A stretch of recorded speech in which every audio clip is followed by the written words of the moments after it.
being conducted on Wednesday, November 17th, 1999, by Joan Walsh at her home. The interview is of Virginia Stickney. We're asking Virginia about her connection with some historical highlights in Colebrook, hoping that she can enlighten us on them.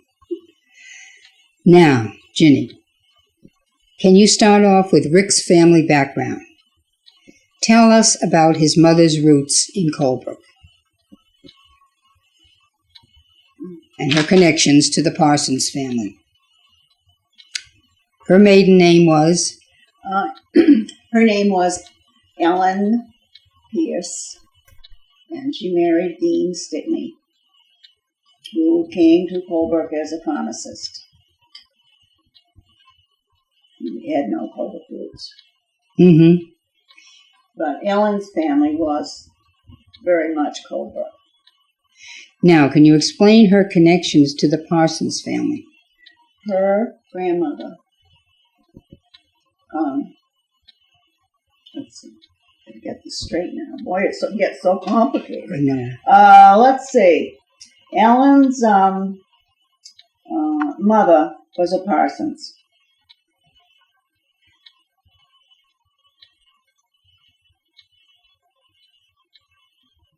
Oh.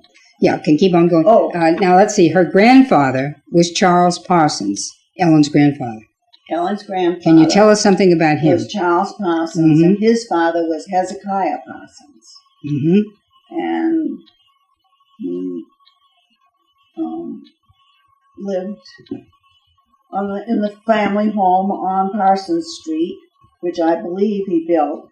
Mm-hmm. And he owned, going all the way up Parsons Street. He gave the land for the Congregational Parsonage, and then it went on up into what natives know as Dugway, and the pasture land up there, up onto, on the way up to Titus Hill. That whole field and hill all belonged. And to Charles Ellen always called it the farm. Mm-hmm. And then she inherited it, and she owned it, and then it was in the family until Rick and his sister sold it. Mm-hmm. Mm-hmm. What sort of a business did Charles Parsons have? Did he have a bricklaying establishment? He was gone from here for quite a few years, as I understand. Then he came back, and he was he had a rat poison factory. Oh, really? Yeah. I don't know where it was. I think out in Factory Village country. Mm-hmm. Mm-hmm. And a rat poison factory. Mm-hmm. Isn't that something? Yeah. And he also was a wheelwright. Mm-hmm. And he had manufactured matches before he came here. He was sort of an entrepreneur, I guess. Yes. You know? Yeah. He must have been a very bright man, and too. He was fairly old, like in his around 50 when he returned to Colebrook, and then he was married, and his wife was quite a lot younger than he was. Mm-hmm. And his wife was Mary.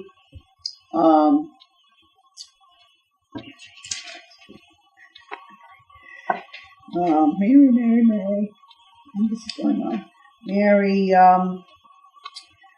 Cummings. And her father was Archie's Cummings, who was very much connected with the Colebrook House, the old Colebrook House, which was the Mohawk house. Mm-hmm. And that was her father. Mm-hmm. And so you see, Rick not only had connections with the Parsons, he had his other grandfather and great-grandfather were the Cummings. Now, did this Charles Parsons have children? He had Mary, who was Ellen's mother. That's right. And then he also had a son, Charles, who I don't know too much about. I've heard Ellen mention him, but I don't think he was in Colebrook. He may have left town. I don't know about Charles.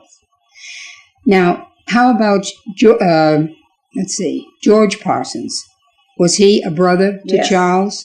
Yes. Yes. Yes. And he was the one that had the Dick's house.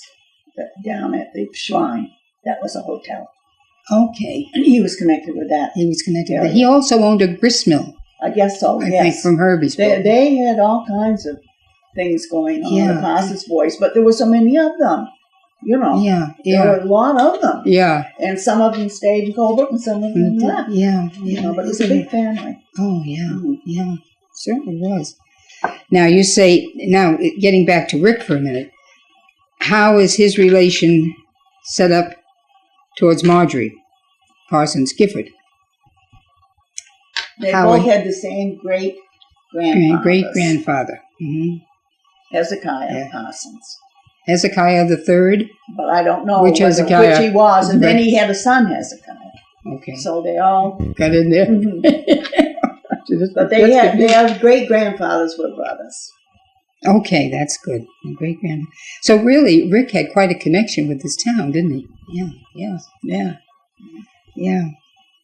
Is there anything else along these family lines that you'd like to put in right here, now that we're talking about Rick and his background in Colebrook? Well, it's very interesting because we might as well bring in my house now. Well, you can do it now. Yeah, Yes, and then we'll do the drugstore later. Because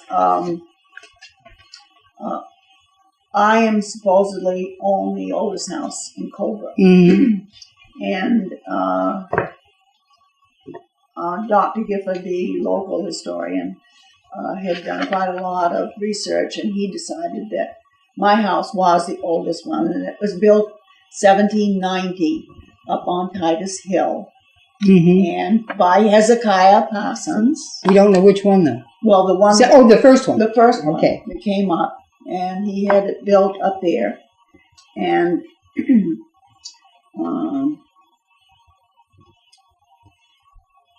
Then did he move it down? in 1790, the house was built. Mm-hmm. And so then in 1874, it was moved to South Main Street, where it is now. Where it is now. Yeah. How did they move houses in those days? Do you know? have no I just wondered out of idea. curiosity. No, I don't know. Yeah. But Yeah. they brought it down to have it downtown, I guess. Yeah. And they own quite a lot of the land around there, Yeah. around where my house is now, Yeah. including the still, the still down the Mhm, street from me, and the fields across the way and the fields around the house, and were all owned by Parsons. Then it was sold to sometime, and I don't know, I haven't been able to find out, but to Phillips. Phillips. Mm-hmm. And then it became, of course, Polly's Tea House. Mm-hmm. But you have no idea of the dates of But I anything, don't no. know, except I know that the Polly's Tea Room was in its heyday in the 1920s. Mm-hmm. So it had to be sometime between 1874 and 1920 1920s. It got out of the Parsons family family. and into the Phillips family. Yes, And that's where Amy Lyman Phillips comes in. yes. And I think it was her parents that had the Now, house. she was a maiden lady, was she? Yes, she was. was. Yeah, so Phillips was her name, her last Yes. name. Mm-hmm. Yeah. And she was always referred to as Amy Lyman. Lyman Phillips. Okay. I know her as Amy Lyman Phillips. That's the way I've heard of her. Yes. Yeah. And let's see now. When did you and Rick buy the house? And how did it come about? We always admired the house, and we thought there was so much that could be done to it, and we liked old things, and we liked the lines of the house and so forth. So Amy only spent summers here. She lived in Florida and had a home down there at this time, Mm-hmm. and she had given up the tea room, of course, many years before. But she would come for summers, and we got to know her, and we've asked her several times if she wouldn't like to sell the house, because she was only here maybe a few weeks. Yeah. And we could see that it got to be rescued. It was not going to be anything to buy pretty soon, you know. Yeah. And so, but she said she was going to have it as long as she could come. She wanted to come for a few weeks. So we did not know that we had made any great impression on Amy, but when Amy died in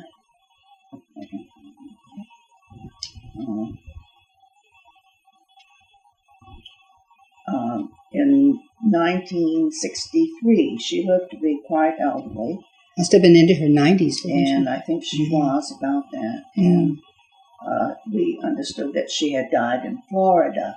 And then they contacted us and said that she had put in her will that they were to get in touch with us and see if we wanted to buy the house. So that you would have had first dibs on it. And we didn't realize that she had ever thought about this. She had never told us this. Yeah. So, of course, I'll have to say we were very delighted. Oh, yes. Because we knew that there were a few other people that were interested in the house besides us. But, of course, as long as it was in the will, we had first. You had first one? Yes. So we were very delighted, and we would like to have bought it just sight, with all the furnishings. There were a lot of nice antiques in the house.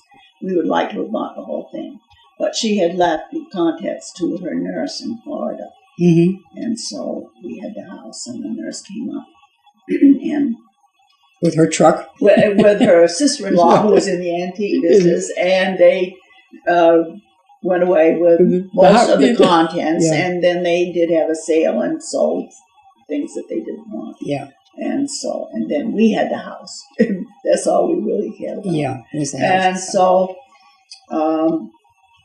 we did not move into the house until 1965 because it took us 2 years to get it livable, really. That was my next question. Because of the winter. It was livable for Amy in the few weeks in the summer, or if we had been having it for a summer home or something, but you can't live in this part of the country without a cellar, and it only had a little tiny cellar under the main part of the house, and so the first thing we had to do was to come in from the back and dig out a cellar. So you bought it in 63. And we moved in 65. And Kip Silly was our man, and he did almost everything in the house. And sometimes he would work 10 hours in a week, and sometimes he put in a full week. And anyway, you just took him as he came. We just took him, and he came, and he didn't have too much help. We had, of course, other people do the plumbing and do the painting and papering and things like that, but he did really all the carpentry. He's a very unassuming, clever man, or was, isn't he? Yes. A lot of ability. He had lots of ideas about the house.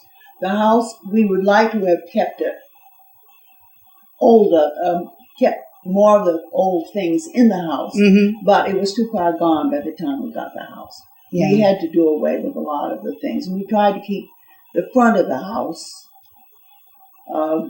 and we've left the old windows. I should replace the windows, but I hate to, so they're the original windows. The original on the windows. front. But on the back, we've got more modern storm windows and that kind of thing. And we raised the roof on the back of the house so we could have more room upstairs. And so that was changed. How many rooms are there upstairs then? Well, we have, it's a 9-room house. 9-room house. And 3 bathrooms. And I have 4 bedrooms upstairs, 2 bathrooms. And then downstairs I have a bedroom too. Yeah. I have plenty of rooms. Oh, yes, you certainly do. One long room, and I have plenty of room. Compared to me, it's really a lot. And so, anyway, Kip really was really wonderful about ideas, and he built all the fireplaces. The fireplaces had been removed, so there weren't any fireplaces removed. So he was a stonemason. Oh, he could do wonderful mortar work, and he built the chimneys, the fireplaces, and he turns his hand really at almost anything along that line. Is he someone that you wanted to have do this work from the beginning, or did you just fall into him luckily? Well, we knew about Kip, and we knew how clever he was, and he had already built our cottage out of Wallace Pond for us, and we knew how clever he really was. A very clever man. Yes. Does he do much work anymore? But I don't think he does any. I don't know. Yeah. I don't think so. Yeah. Isn't that something? It was interesting. Yeah. What kind of a person was Amy Lyman Phillips? How well did you know her? I did not know her too well. She was a very literary person. She wrote for cooking and society pages for the newspapers, Mm-hmm. and she for hotels Mm-hmm. in Palm Beach and also in New York. And she had traveled abroad a lot, and she was very, for her, in her day, I would have said she was very much with it. With it, yes, yes. And of course, she had the background of being in New York and in the city areas for a Yes. while. Yes. And this coming up here in the summer was kind of a nice welcome relief for her. Yeah. Yeah. I wish I did know more about her background, but by the time that I knew her, she, she was older and was only coming up for a few weeks and living in Florida, and I'd love to have known her in those tea room days. Oh, yeah, yeah.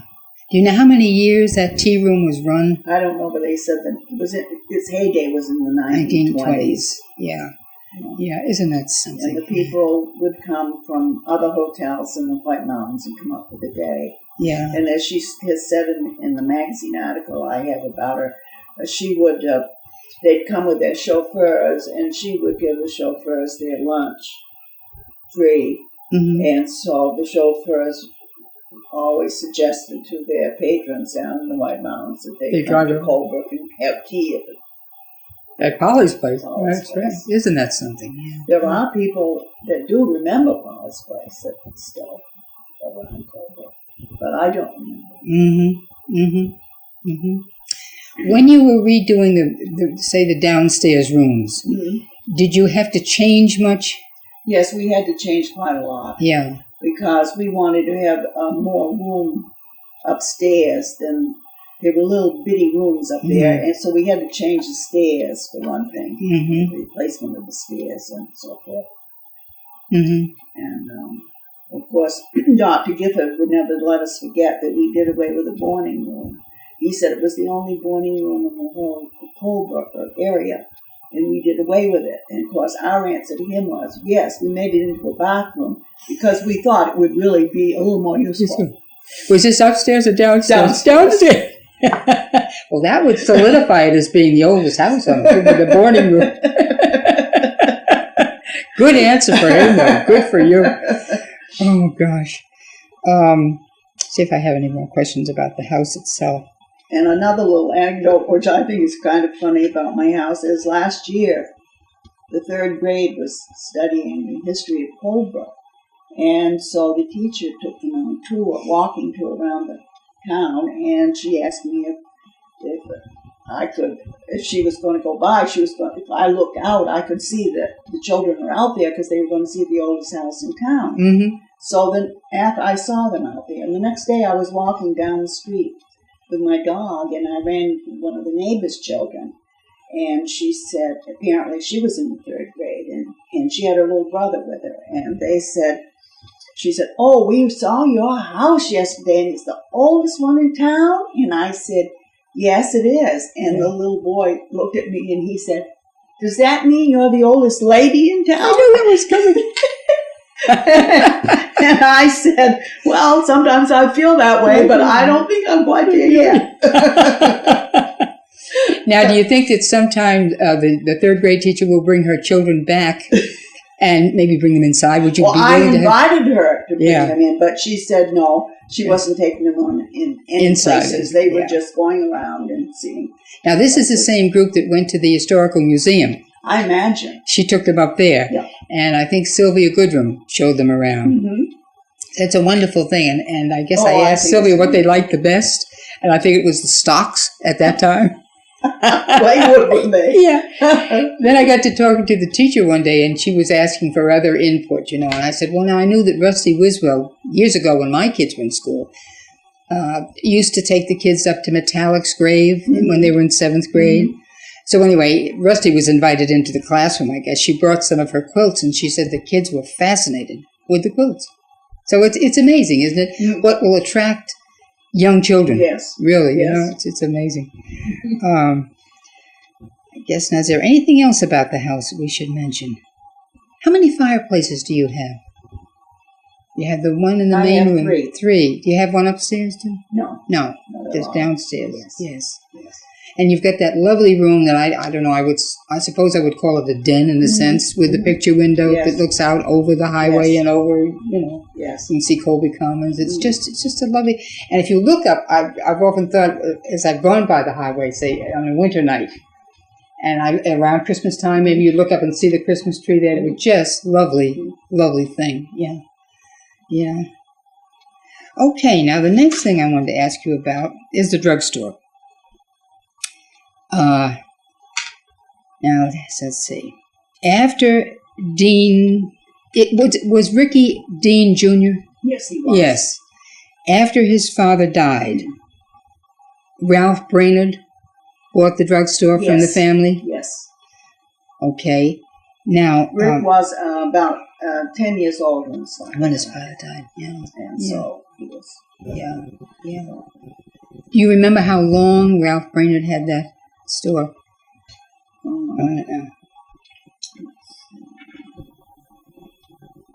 Well, Rick's father died in 1928. So Brainerd would have had it from 1928 to until 1946. That's right. Okay, that's the date I got out of Herbie's book. And at that time, Harold, George, and Ricky, and Rick had just returned from the World War II. And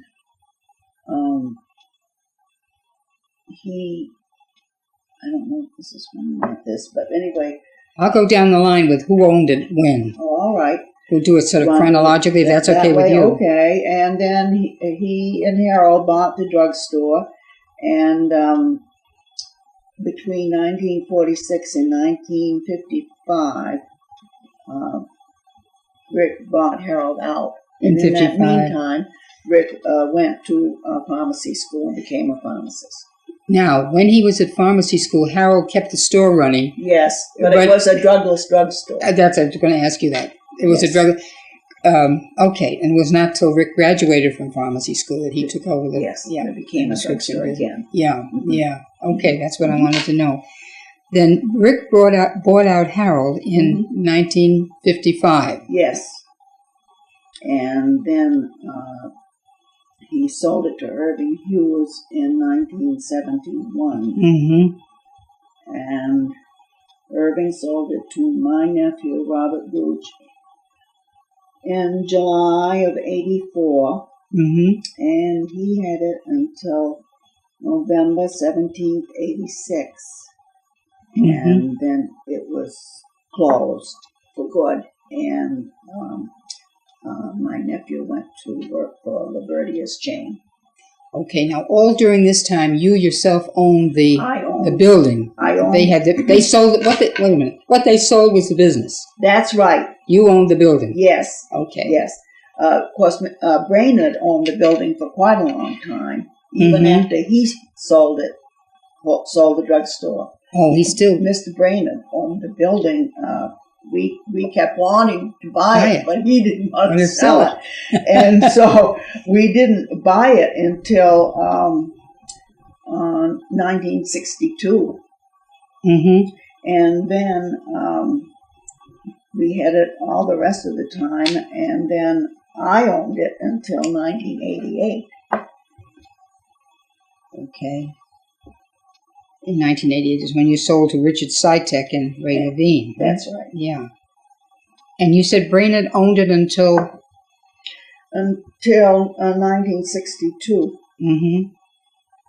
Then it was after we owned the building that we took over both sides of the store. Okay. And had a gift shop on one after side. You, but we didn't do that until we owned the building. Yes, and by that time Ricky was on his own and Harold was out of the picture. Oh, well, that was from... because Harold left in 55, that's right. What, what prompted you to set up the gift shop? Did it just seem like a natural thing to do, or had you had a desire to have a store? Because you ran it mostly yourself, didn't you? Yes. I don't know if you remember, but before, I can't remember how long either. Remember, write these things down, and I think you're going to want to know. But Charlie and Stuart Hughes had an electrical shop on that. I remember that they were had the one. last tenants in there until we took over the whole building. Mm-hmm. And then they decided that they weren't going to be in business anymore. I believe it was, I don't know whether Stewart had died or had just become so ill that he couldn't come carry anymore. on. Mm. So they decided to give up the store. And so we had a big thoughts about, shall we rent it to someone else or shall we just But take you over own the you whole own store? that part of the But building this time where the we store had was. bought the store. Mm-hmm. And we had never wanted to do that when we were renting from Brentwood. Yeah. Because Yeah. why would we? Yeah. And so we did decided that we would like to have it, and we decided we wanted to have a gift shop in there and enlarge our cards store and so forth. So that's When you had your gift shop, did you have a certain client, not a certain clientele, but maybe certain type of people in mind that you wanted to sell to and that you bought for when you went to buy at shows or however you did that? How did you want to set that gift shop up? Did you want to do it in country style, or you know what I'm trying to say? Yes, I do. But I think you'll smile when I tell you that the first time that Rick and I went to a gift show was after we had decided to go into this. So then we decided we had to go to a gift show and see what was up. And when we came back, we said, well, we bought all our wedding presents that we're going to give to everybody, but I don't know how many years. If we don't sell them, at least we got the wedding presents. But anyhow, no, we didn't want it to be just a souvenir shop. Yeah. We had souvenirs in the drugstore, so we wanted it to be different than what we had in the drugstore. So we wanted just a general line of gifts. And it turned out to be a lovely gift shop. I mean, well, we liked it very much. Yeah. Rick was very good at it, and I decided I'd found my niche because I liked it. And all the time I worked in the drugstore, Joan, I don't ever remember going to work and not wanting to go. Oh, that's wonderful. I think that's the best thing you can say about any job, don't you? Well, I hope so. Yes, I really that's do. the way I always felt. I really do. I really did enjoy it. Yeah, because I think there are many, many people who go to work and hate those 8 hours, but they have to do it. They have no choice, or they feel they have no choice. But to be able to go and enjoy, that's the big thing. I think it was a lovely place because it was the kind of place that if you wanted to buy something a little bit special for your own home, you could do it. Or if you were thinking of, say, a wedding present or a birthday present, you knew you'd get something nice in there that was distinctive, and you weren't going to say, that's another thing. You didn't have too many of the same thing, did you? No, I tried to keep it varied. And we had always had American greeting cards in the drugstore, so we had those at first in the gift shop. Mm-hmm. Then our good friends, the Banquors, decided to give up the Hallmark line. They had always had the Hallmark.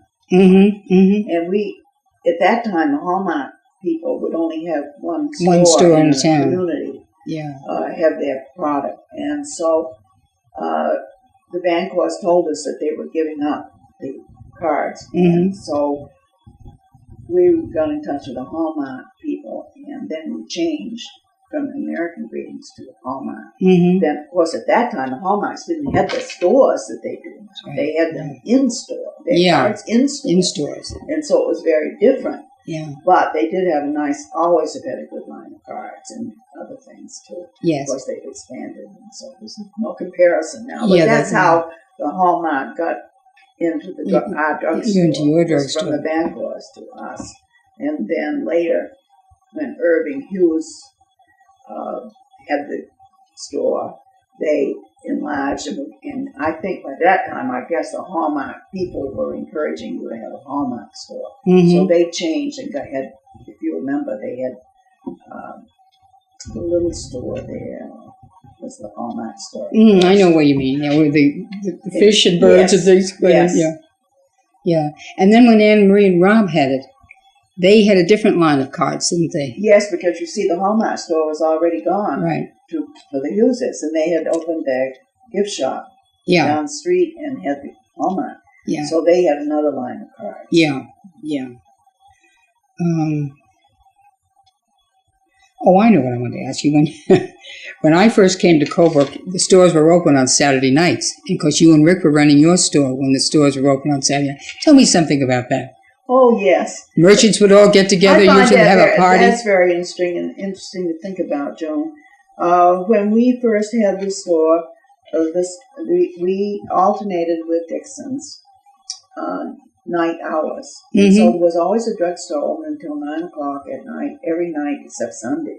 Yeah, which was a wonderful thing. And the Dixons were very friendly competitors for us, and we all got along fine and took care of the hours and got together on hours, and everything was great, always. So we were open on Tuesdays and Thursdays, and they were open Mondays and Wednesdays, and then we were both open on Fridays and Saturdays. Nights. This was nights. And then I have always thought it was because of the bank. The banks in town decided they no longer wanted to be open on Saturday night.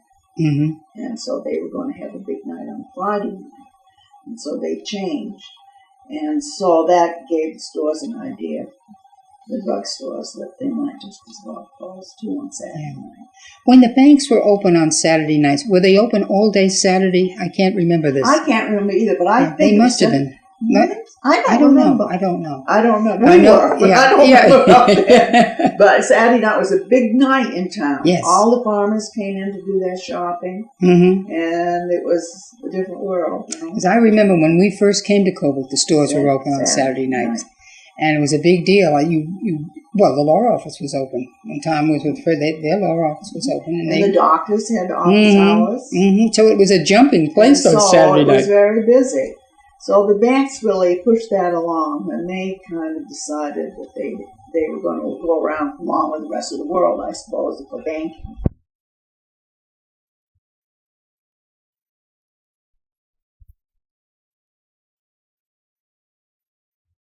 That was really quite a time, because I can remember very often the merchants getting together and having parties in different homes. So nobody really got to bed too early on Saturday night. And then, of course, they opened up the next thing in the morning on Sunday. Yes, I do remember it too. Yes, and of course we were open from 9 to 1 on Sundays. And we both were open on Sundays. Both the drugstores were open Sunday from 9 to 1. Well, yeah. And we were both open on Saturday night when it was open. Then when it changed, then Friday night was the big night. We both were open Friday night. But the other nights we alternated. Yeah. And the doctors had evening office hours. So that really made it rather imperative for a drugstore to be open. So we, at that time, had 6 doctors. And they were having office hours. So you have to be open to accommodate them, or accommodate the patients. Yes. Yeah. It was I think it was a great time, and I think something's gone from the town now. Well, you know what? When that stopped. That's right. And you know what I think? One of the things that really got things changed a lot for Main Street was when they moved the post office from Main Street and built the new post office over on Parsons Street. You know, everybody had to come and get their mail. That's right. And so Main Street was always busy. Yes. Because they came to get their mail. Yeah. And then they came to get the drugstores to get their newspapers. And so we saw so many people every day because they might just drop in and pick up their newspaper, but we saw them. And they came up from the post office, which was down where, whatever it is now. Yeah. What is there? Next to Vancouver. Where is it? Well, it's an empty store now. It's empty now. It's where the next Hallmark. to Vancouver. Yeah, where the Hallmark went Yes. in. That was the post office forever. I mean, for a long, long time. See, when we first came, I believe it was Ray Hicks who was postmaster. And who came after him, I believe, was it Jack LaPearl? Jack was in there, so whether he came right after Ray Hicks. I think he might have. Yeah. But and I know Jack survived to go into the new post office. Yes. And but no, it was. I think it was a great time, and it was a fun time. Yeah. And then of course we had our solar fountain.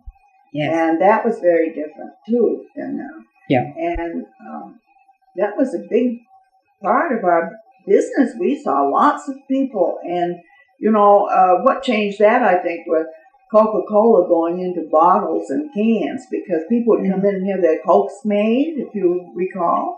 Yeah, I'd forgotten about We used that. to have the Coke syrup along in our Yeah.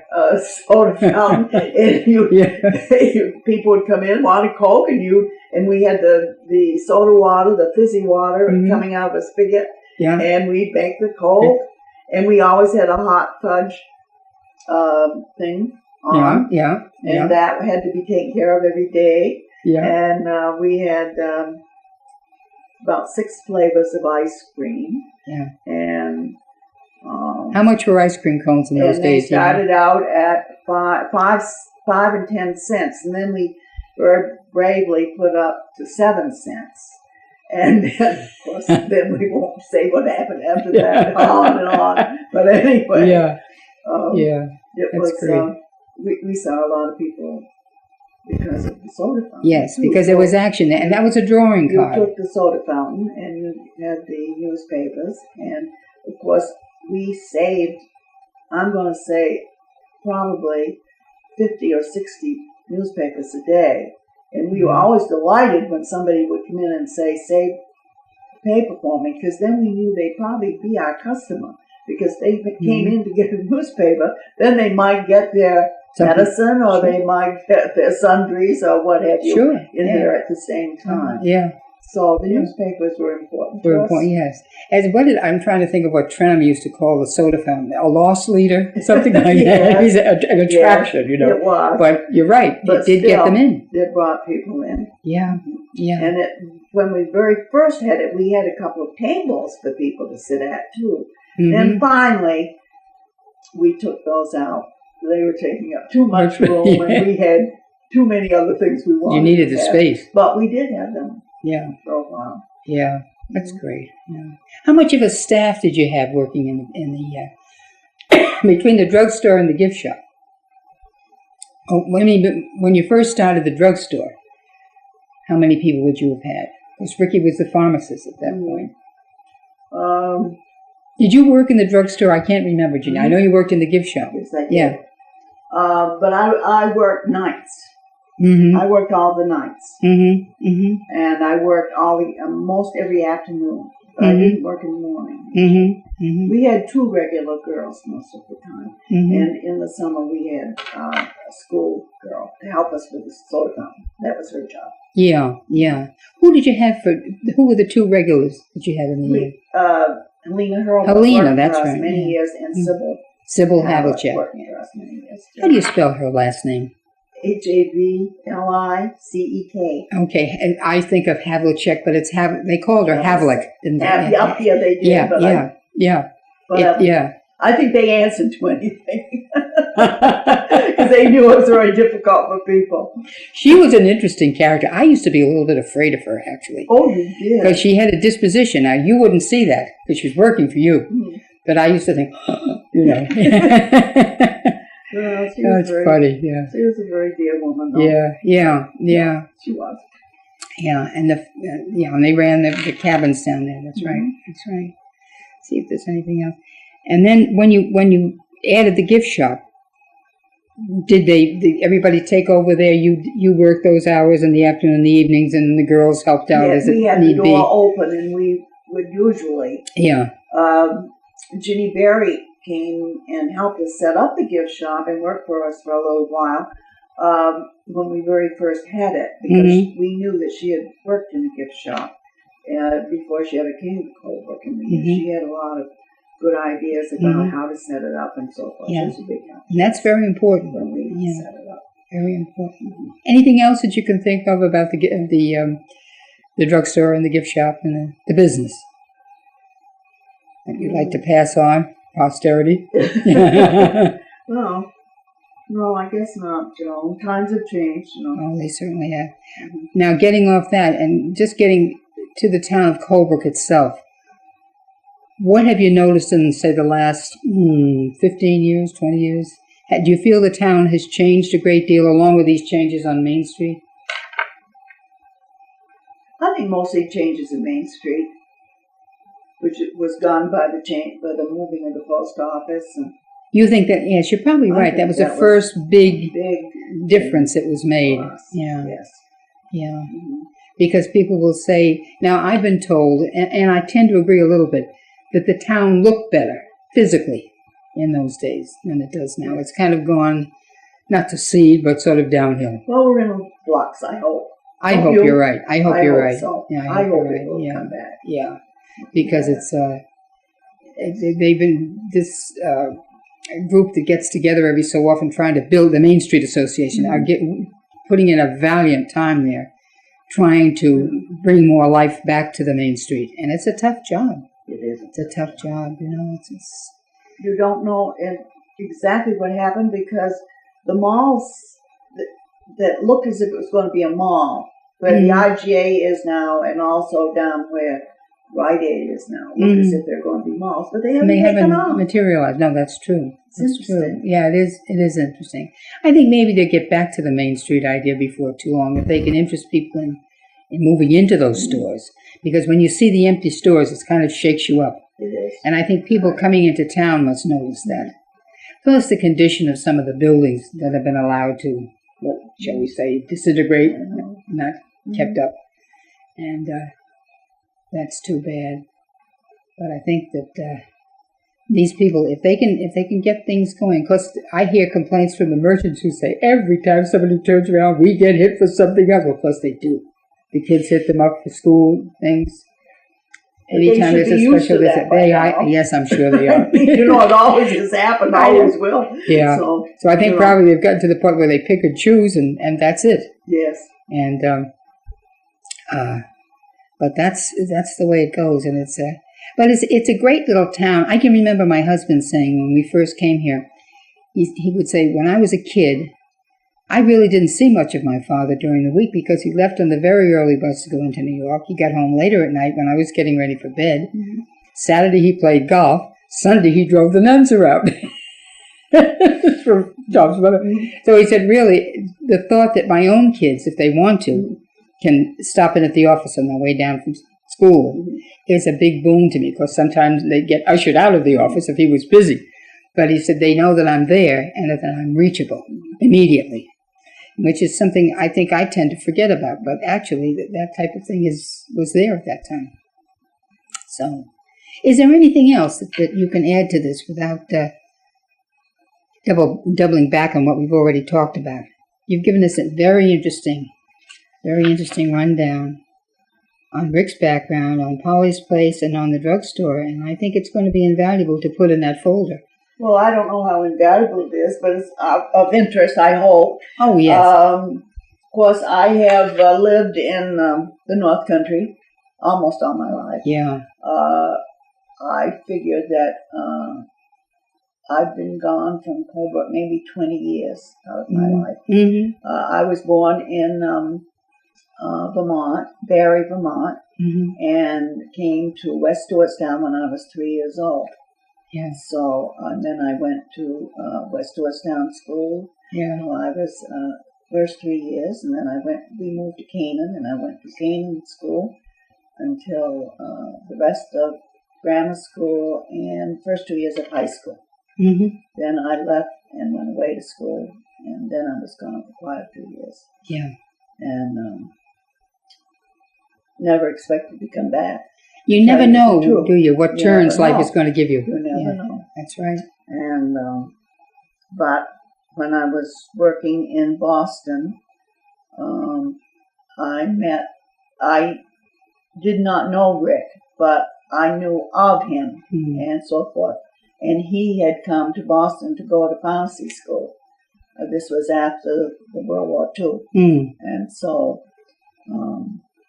we met, and I suppose we had Colbrook in common. But anyway, so I was married, and then he continued on pharmacy school for 3 years. He lived in Boston. You lived in Boston. Then we moved back to Colbrook, of course, when he graduated, which was in 1953. And ever since. Well, all I can say, Ginny, it was a great match. You were two wonderful people, and you certainly made your contribution to the town.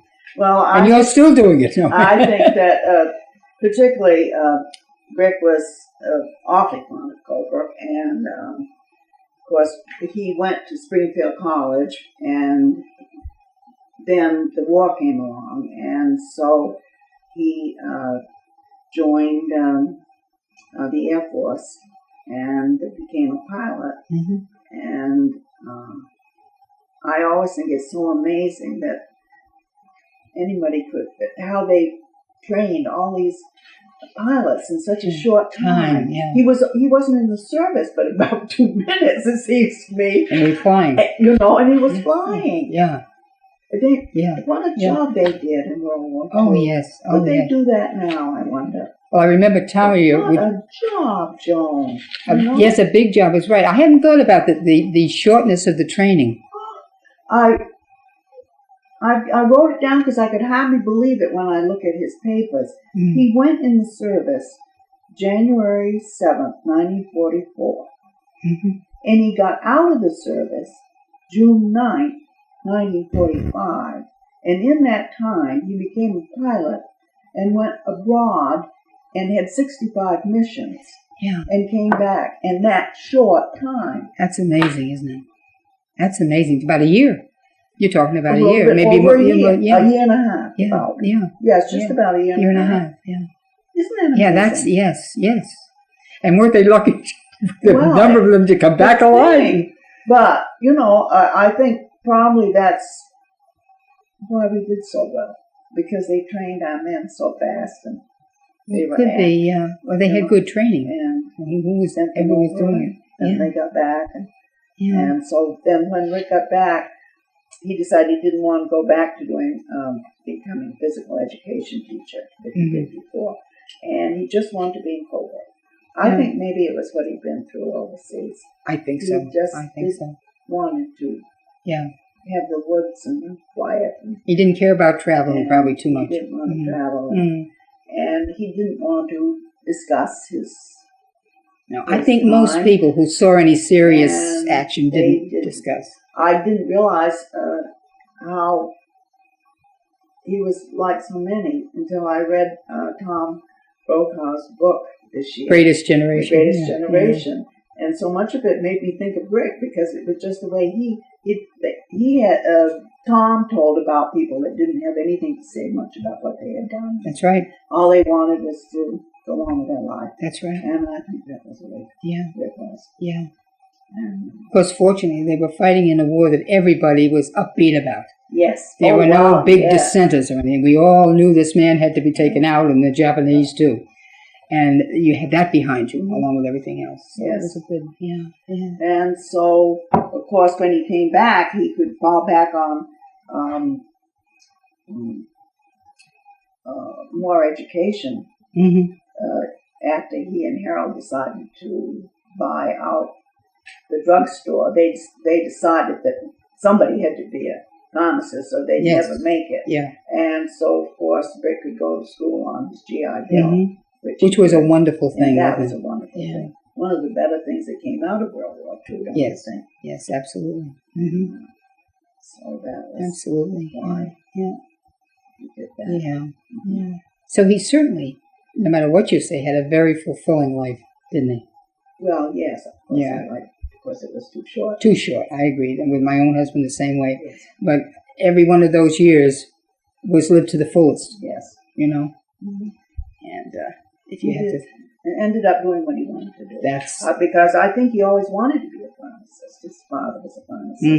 Mm-hmm. And he said when he got out of high school, he really wanted to do that, but he was discouraged from it by a local pharmacist who told him and I understand why he would do that, that your time wasn't your own because you had to have your drugstore open. Mm-hmm. And then the laws kept being changed and you had to have your drugstore open with a registered pharmacist working. Yeah. And so it wasn't like a grocery store where if you're sick of it, you can close the door and go on your way. Yeah. Go fishing. Come back. No, and so, it didn't make a difference. Yeah. I'm very glad that he sold his store when he did, so he had a few years quite so busy. Yeah, and then he could enjoy life, and you Yes. folks could get away, and yeah, that's right. Right. But you tie in with a store of any kind, and it's got you. Yes, It's got the noose around you. that's right. Yeah. But if you have to have a registered person come to work, not just your old pal down the street that might come in and tend the store for a few hours, Yeah. but you've got to have you've got to have it according to laws and regulations. Yeah. And so Yeah.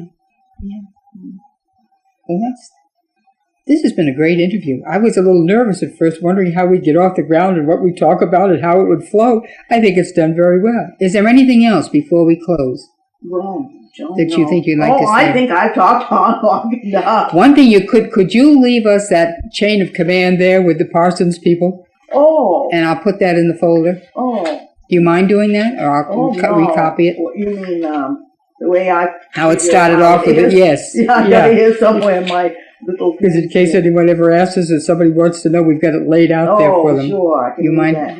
Can you leave that with us or make another one? Sure. Okay. I can write that down Yeah. for you. To show that The connections. Marjorie and Rick were descendants from the same Hezekiah. Many. Okay. Mhm. Okay. And I want to thank you ever so much, and the Historical Society also thanks you. And I hope whoever reads this will enjoy it as much as I've enjoyed working with you. Well, thank you, Joe. You bet.